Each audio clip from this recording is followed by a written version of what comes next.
Avec le temps, j'ai appris ce qu'est une période de calibration. Et la mienne est très longue. Cela fait des années que je me calibre à qui je suis en vérité. Toute cette dernière année, j'ai vraiment pris le temps de raffiner. J'ai testé, j'ai choisi des directions et ces directions m'ont permis de ramener petit à petit tout ce qui fait ma richesse, ma beauté, ma présence sur Terre. Bienvenue dans ce nouvel épisode du podcast qui a commencé il y a maintenant 4 ans, le Wild, Mystic and Free podcast à l'époque, qui a évolué l'année dernière vers The Peach and the Honey, qui est passé brièvement par le cultissime podcast et qui aujourd'hui recommence sa vie. From Shame to Fame, le nom de mon mouvement, le nom de la calibration que j'ai effectuée depuis toutes ces années. Et aujourd'hui, c'est le premier épisode de cette nouvelle ère qui correspond aussi à une nouvelle ère astrologique qui a commencé il y a déjà 2 ans avec l'arrivée de Pluton en Verseau et qui continue son unfolding, sa révélation, avec des changements planétaires intenses, nouveaux, des configurations qu'on n'a jamais vécues avant et qui nous invitent à reposer notre vision pour cette vie, à imaginer quel monde nous avons envie de créer. Donc bienvenue pour ce nouvel épisode. Je vais essayer de faire en sorte que ça parte pas dans tous les sens. J'ai tellement de choses à vous raconter. J'ai déjà envie de commencer par vous dire que si vous avez envie de suivre au quotidien des bursts of inspiration, des moments, des partages intempestifs et toutes mes nouvelles offres, vous pouvez rejoindre le canal Telegram offert From Shame to Fame, dans lequel parfois je viens, je vous propose des choses, je vous invite à des événements. Et puis je vous partage des intuitions, des intuites sur le vif. Mais aujourd'hui, j'avais envie de relancer ce podcast parce que j'avais envie de vous parler un peu justement de ce qu'est pour moi la calibration. Ça fait des années et des années que je suis sur ce chemin de vérité, de liberté. Je pense sincèrement avoir été créée pour explorer ce que veut dire être vraiment libre. Tout mon parcours est autour de comment est-ce que je me déconditionne de ce qu'on m'a dit que j'étais, de ce que j'ai cru que j'étais, pour être simplement tel que la vie, slash God, slash source, slash Dieu m'a créé. Et sur ce chemin de liberté, je suis tombée sur des obstacles, des os, des vestiges de mon passé. J'ai beaucoup travaillé sur mes traumas, sur mes histoires, sur les histoires collectives, etc. Je continue à le faire, mais il y a clairement pour moi une évolution dans ma vision de ce vers quoi j'ai envie de mettre mon énergie. Et aujourd'hui, pour moi, il n'est plus temps de regarder vers mon passé que je connais par cœur. Pour moi, aujourd'hui, il est temps de créer un autre futur, non seulement pour moi, mais aussi pour l'humanité. Et comment je peux mettre mes désirs personnels au service d'un autre monde. Et je crois sincèrement que lorsque nous avons des désirs, lorsque nous avons des rêves que nous souhaitons réaliser, quand il y a des choses qui nous tiennent à cœur, elles sont la clé de ce dont le monde a besoin.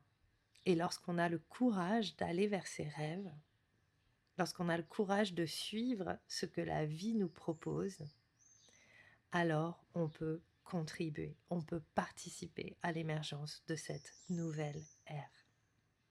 C'est pas du tout quelque chose de New Age que j'ai envie de créer aujourd'hui. C'est pas une spiritualité déconnectée de la réalité. Notre monde est un monde difficile. L'humanité et être humain, ce n'est pas facile. C'est en même temps ce qui fait notre richesse. Et je suis pas là non plus pour vous dire ah, on va créer un âge d'or ou je sais pas quoi, ou un truc complètement déconnecté de la réalité. Je suis là simplement pour vous dire que ça vaut la peine de vivre notre vie pleinement, et est-ce qu'on a le courage aujourd'hui de le faire? Nous utilisons trop nos histoires, nos traumas, l'état du monde pour nous empêcher de vivre. Et c'est exactement ce que les, entre guillemets, pouvoirs en place cherchent. Nous faire croire que nous sommes impuissants.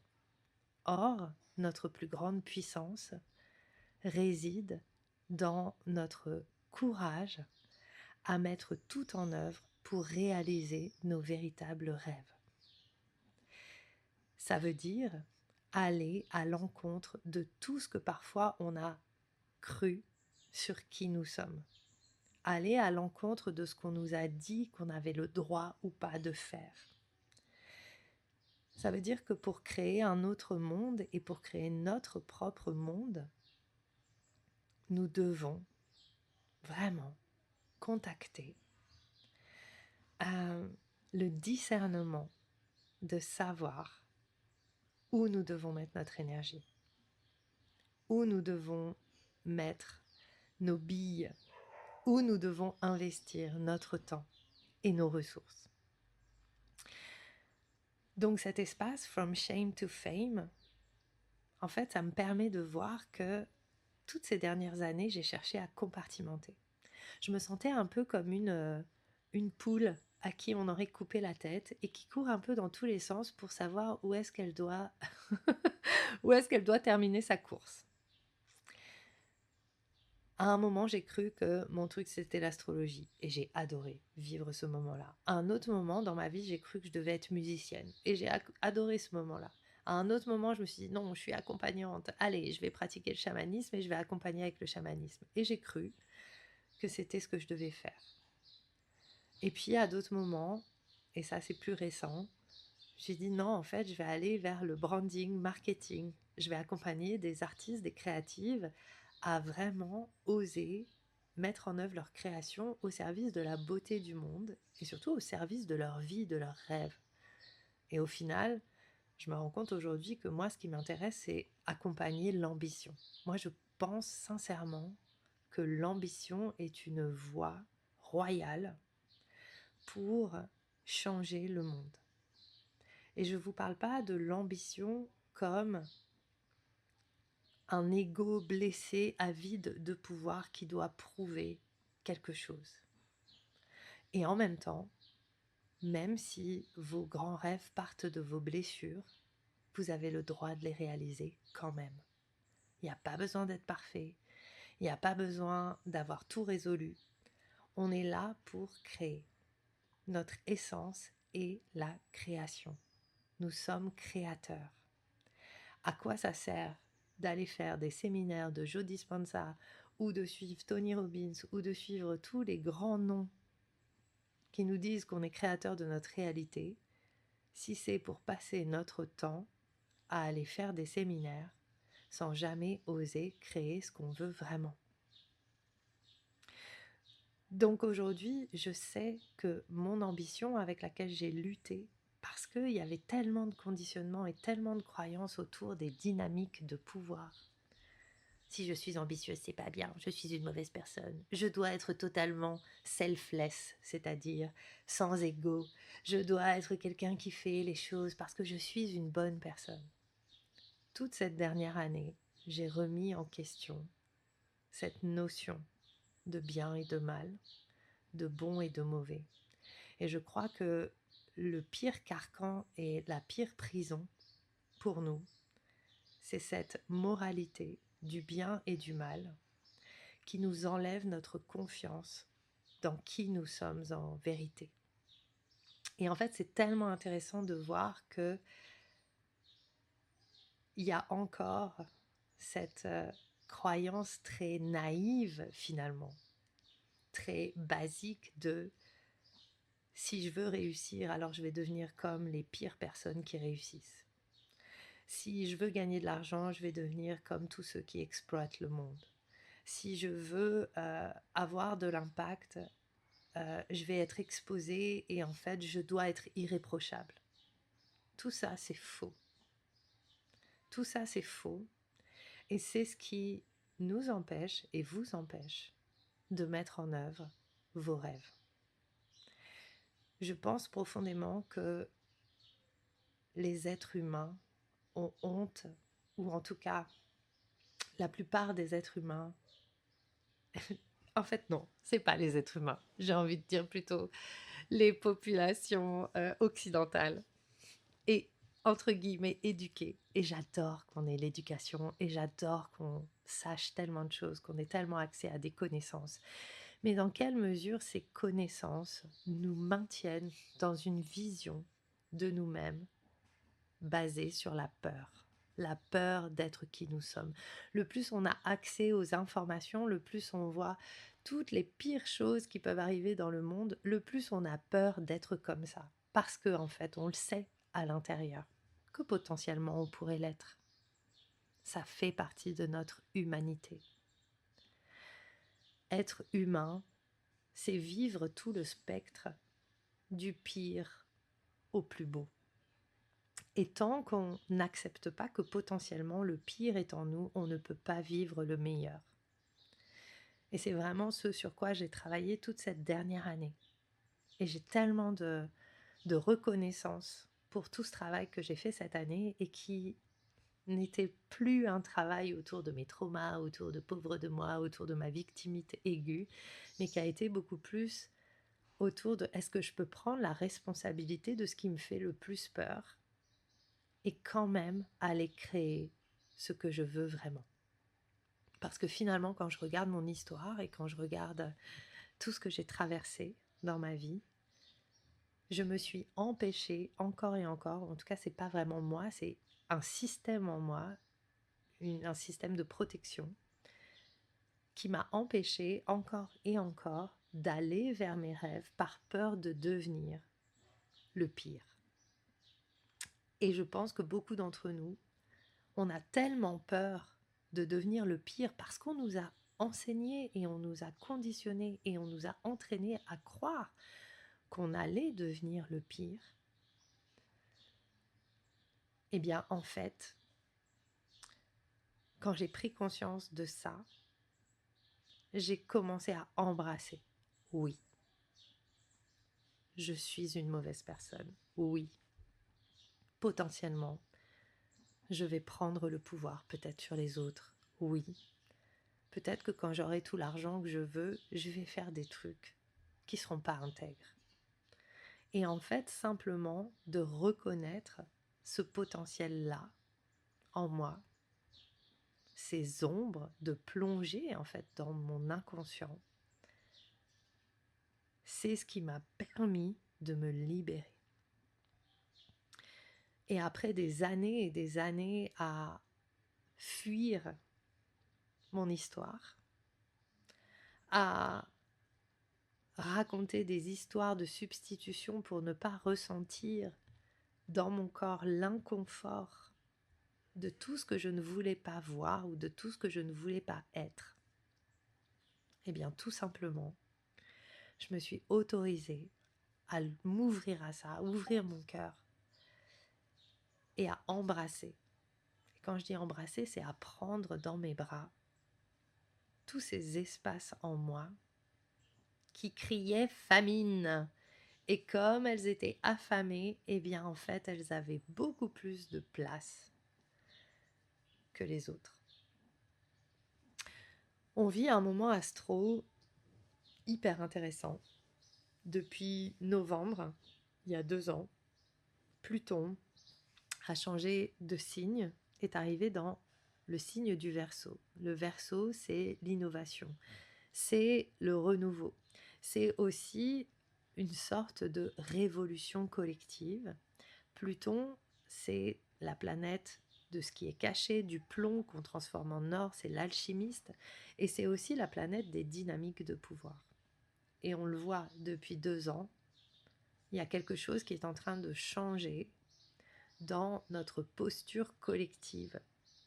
Nous ne sommes plus dupes des dynamiques de pouvoir. Nous ne sommes plus dupes des exactions de ceux qui, entre guillemets, ont le pouvoir, ou je dirais plutôt de ceux à qui on donne du pouvoir.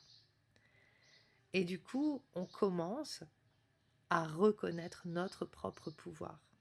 Mais pour pouvoir utiliser ce pouvoir, nous devons aussi reconnaître que les dynamiques qui sont à l'extérieur de nous et tout ce qu'on projette sur ceux qui sont en place sont aussi des dynamiques qui sont à l'intérieur de nous. Nous sommes toujours le microcosme du macrocosme. Et c'est pas un truc spirituel, c'est juste la nature essentielle de la vie. Tout est fractal. Tout ce qui est dans l'infiniment petit est aussi dans l'infiniment grand. Donc notre responsabilité aujourd'hui avec Pluton en Verseau, pour moi, c'est aussi de prendre notre responsabilité individuelle au service de l'évolution collective. Le Verseau, c'est aussi un signe très individualiste. Il voit la société, il fait évoluer la société, il innove dans la société, mais c'est aussi un individu.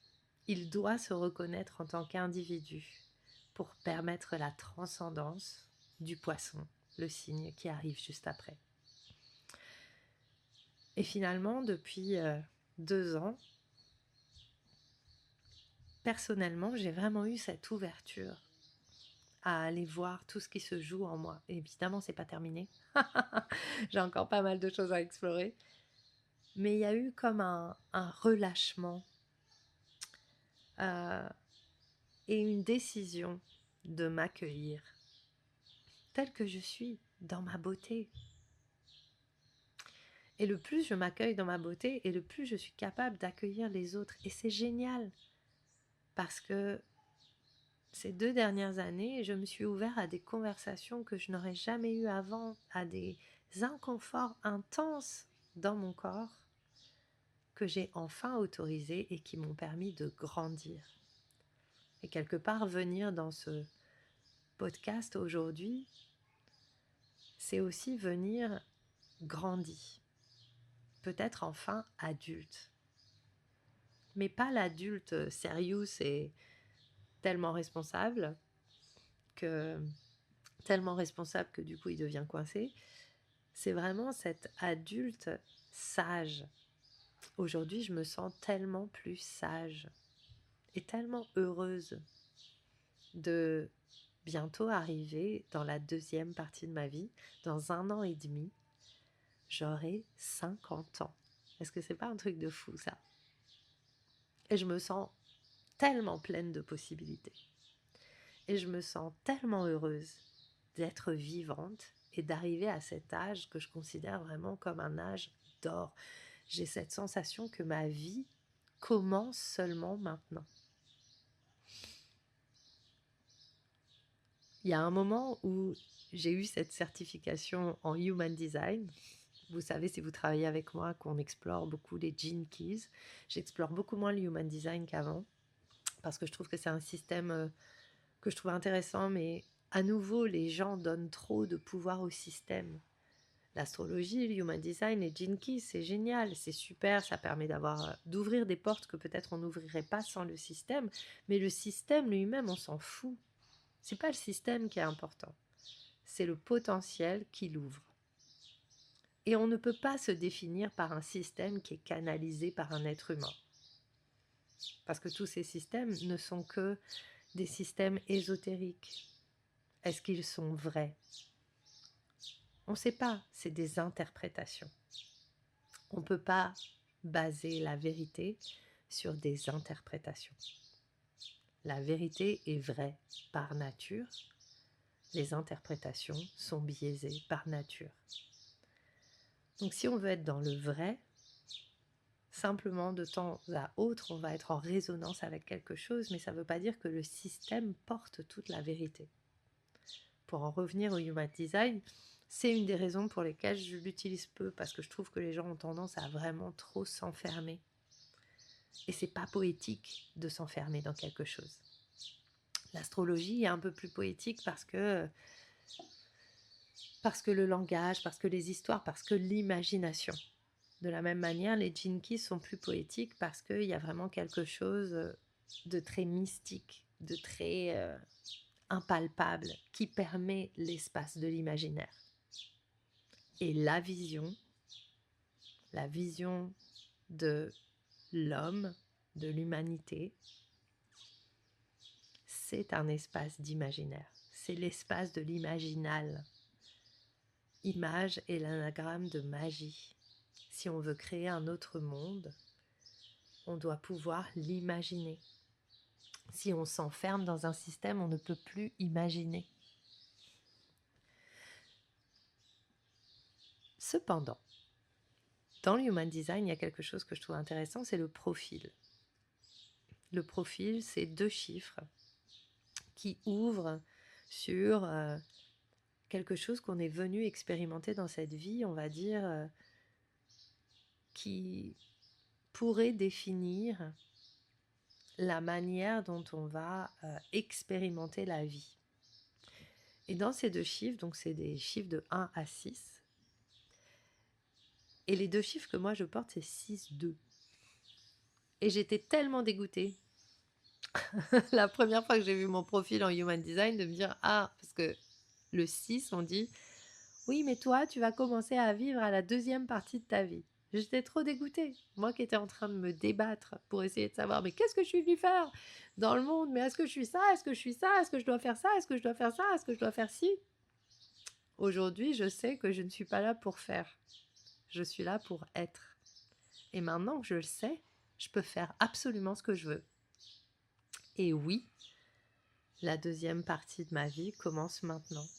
Maintenant que j'ai expérimenté toutes ces choses, maintenant que j'ai pu aller créer cette boîte à outils qui est la mienne et qui réunit l'astrologie, mais évidemment pas que, l'astrologie c'est ma passion, mais qui réunit aussi mon amour et ma passion pour la musique, le fait que j'écrive des chansons, le fait que j'adore apprendre, tout ce que j'ai appris avec la technique du breathwork qui a changé ma vie cette année, tout ce que je peux mener comme espace pour accompagner les personnes, tout ce que j'ai créé comme cérémonie, toutes les pratiques chamaniques, les rituels, la capacité à entendre l'autre, à soutenir l'autre, à lui renvoyer ce dont il a besoin. Un petit peu plus récemment, j'ai été passionnée par le branding et le marketing.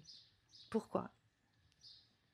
Parce que à travers le fait de s'exposer, ce qui est le branding et qui est le marketing. Le marketing, on va parler de ce qu'on crée. Le branding, on va montrer ce qu'on crée.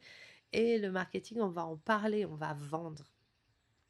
À travers ces 2 choses, l'exposition et la vente, on peut faire émerger tout ce qui en nous n'est pas amour.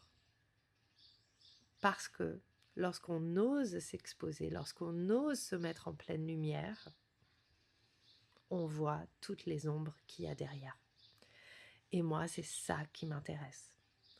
Ce que je crois, c'est que l'humanité pourra sortir de ses voies de garage lorsqu'elle sera pleinement capable d'accueillir ses ombres, lorsqu'elle cherchera à lutter avec le fait qu'elle n'est pas parfaite et que c'est ça qui fait sa perfection. Et tant qu'on est encore en train d'alimenter les histoires du passé, tant au niveau individuel qu'au niveau collectif, et oui, on a beaucoup de réparations à faire, mais en même temps, tout ce temps qu'on passe à chercher à réparer le passé qui est irréparable, on ne le passe pas à créer un futur depuis un présent sain. Et autant j'ai adoré tout ce que j'ai fait en transgénérationnel, en constellation familiale, en exploration de ma relation à mes parents, en thérapie, etc. Je trouve ça super. Et oui, c'est important d'apprendre à connaître d'où on vient pour savoir où on veut aller. Mais à un moment donné, on ne peut plus juste regarder ça. On doit cesser de définir notre potentiel par là d'où on vient. On peut continuer à utiliser nos histoires du passé. Évidemment que j'utilise des histoires qui me sont arrivées.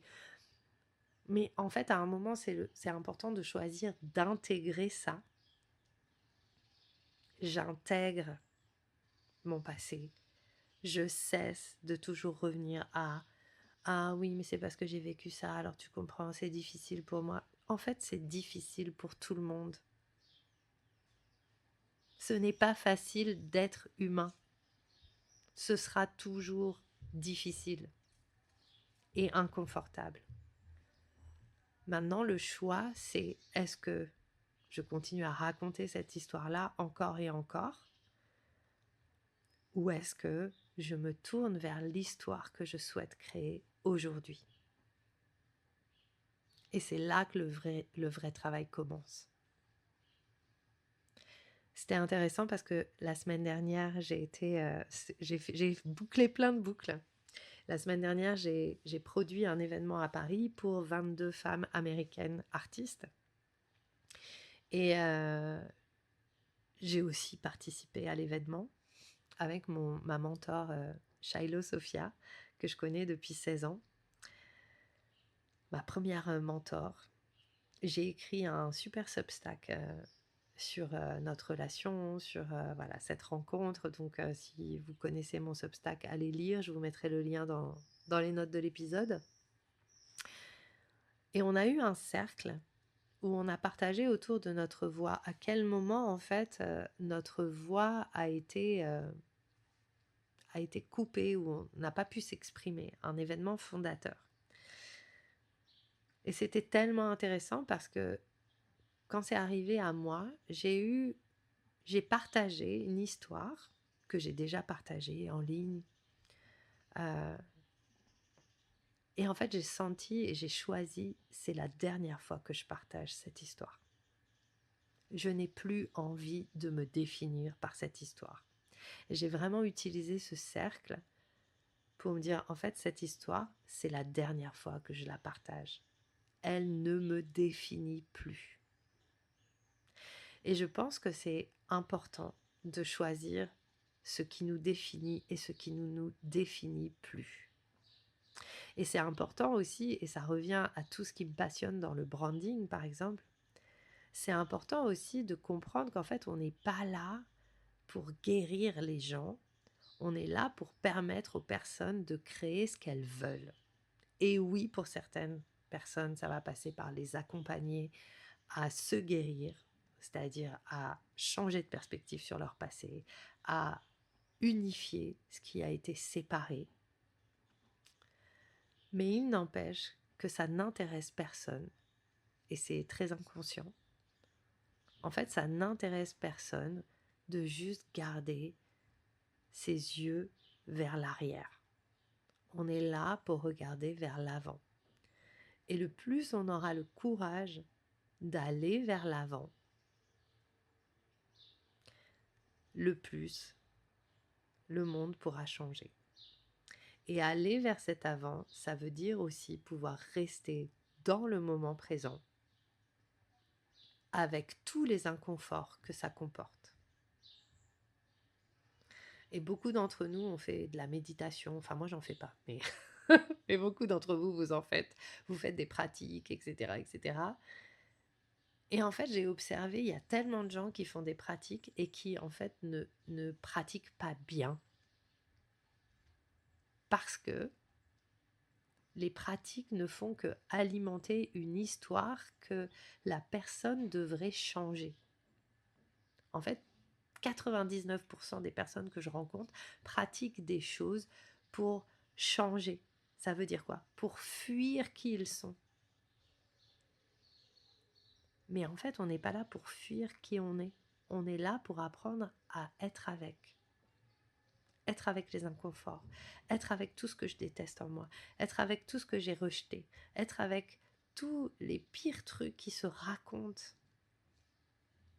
et choisir ce que je décide de croire sur ce qui est en train de se jouer dans mon corps. En ce moment, je suis en formation somatique et j'adore parce que c'est tellement simple que c'est ça qui est compliqué. Il s'agit juste d'observer, de se mettre en observateur de ce qui se passe dans le corps sans interpréter. Et je me rends compte à quel point dans ma vie, je n'avais pas le niveau de conscience suffisant pour ne pas interpréter. Et comme j'ai passé mon temps, et je le fais encore, à interpréter. Mais maintenant je vois, je le vois. J'ai craqué le code de la vision. Et du coup, je me sens tellement plus libre. Et ça m'a demandé cette année d'aller dans des choses dans lesquelles je ne serais jamais allée. Je me suis challengée sur plein de choses cette année.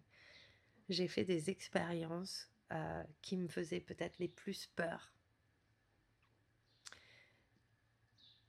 Et j'y suis allée quand même. Et j'ai retrouvé la vie. J'ai retrouvé le vivant. Je suis sortie de ma tête qui me disait il faut que je trouve comment je dois faire, il faut que je sache ce que je fais, il faut que je sache qui j'accompagne, et bla, et bla, et bla, et bla. Aujourd'hui, j'ai juste envie de faire confiance au vivant, parce que si le vivant m'a créé, c'est que j'ai une place. J'ai pas à la faire, j'ai pas à la chercher, elle a toujours été là. Et c'est ça que j'accompagne. From shame to fame, c'est sortir de la honte d'être soi pour célébrer sa propre présence. Et utiliser son ambition pour célébrer cette présence. Donc ce podcast, c'est à la fois un podcast qui va parler de pas mal de choses. Ça va pas être que des guidances astro, mais ça va l'être aussi. Et en fait, l'idée, c'est d'ouvrir l'espace de la totale richesse de qui je suis pour vous transmettre ma vision. Parce que, encore une fois, le monde ne peut évoluer que si on choisit chacun et chacune notre vision et qu'on l'incarne. On est cette semaine dans les énergies de la nouvelle lune en Cancer. C'est pas une nouvelle lune pour faire 50 000 trucs. C'est plutôt une nouvelle lune de réception. Le Cancer est régi par la lune. C'est une semaine pour avoir cet espace de l'imaginaire, de recevoir votre vision. Donc mon invitation pour vous, c'est quelle est votre vision pour votre avenir, pour le monde? Et je ne vous parle pas de vision, j'ai presque envie de dire naïve et spiritualico bien pensante. Je parle de qu'est-ce que vous voulez en fait? Qu'est-ce que vous voulez vraiment expérimenter dans cette vie?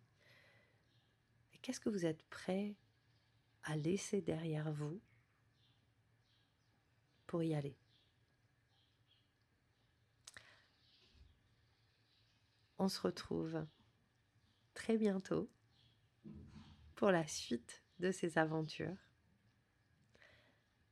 Merci de m'avoir écouté. Je vous souhaite une magnifique journée, nuit, en fonction de quand vous écoutez ce podcast. Et je vous dis à très bientôt.